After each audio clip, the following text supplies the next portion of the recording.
How you do, cousins? Listen, I'm on my way out to an antique store that I sell stuff at locally. Today I've kind of devoted myself to refreshing that place. I've sold a decent amount of stuff, but you know, ever so often I like to go in there, pull a bunch of stuff out and put new things in there. And by new, I don't mean brand new stuff, but new to the space. So I'm gonna show you kind of this process. I've got a bunch of stuff here in the trunk. I'm gonna take over there. I'm gonna spend some time pricing stuff. I'm gonna pull some old stuff out. I'm gonna keep stuff in there, but I'm just gonna reduce the price of that stuff, and then I'm going to set it back up. Once it's all finished, I'll video the case itself so you can see the types of things I have in there.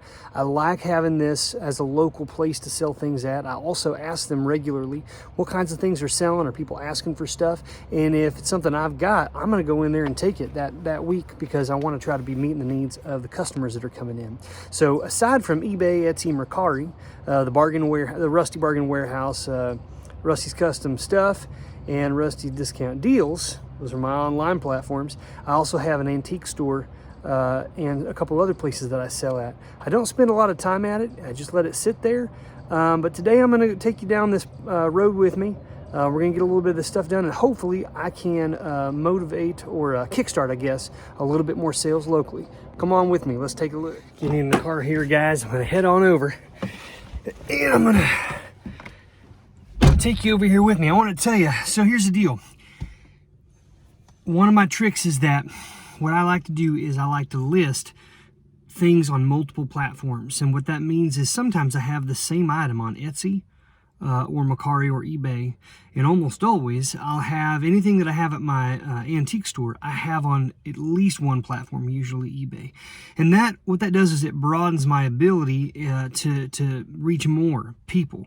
And what happens is I get a notification every day if something sells, and it will tell me specifically what's sold from the antique store. So if something sells, then I immediately go on to whatever platform I have it on, and I take it off so it doesn't sell there as well. And then the next day I just take a trip over, I pick it up, and then I ship it. So this is kind of what I do. I keep a rotation of stuff going at this antique store, as well as sometimes I take kids' toys and stuff like that I find at thrift stores over to a consignment shop.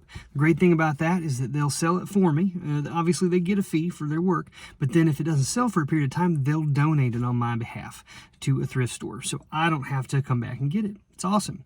So some of those places I just let that money sit there all year, and then it's like this big bonus at the end of the year when I come in. Whatever I've made during the year, that's what I get to take home. So why don't you come on over now? I'm going to show you kind of what I got in the trunk here. And I'm going to go in. I don't think I'll film while I'm putting stuff in, just out of respect for customers coming in. But I'll show you everything once I get it done. Well, here I am, guys. I'm over here at the antique store. I'm about to go in, but I'm finishing up some pricing here, some stuff. I got some, you've probably seen these in previous videos. Some of these vintage Nike shoes I've picked up at thrift stores along the way. I've got some Monster High dolls here, just a variety of toys, old metal flashlights, a bunch of matchbook lots. I've got this hat here that I showed in one of my videos. I got a scrapbook here. I got some other goodies down in here, guys. I'm just going to throw this whole thing up in here, and I'll show you in just a minute.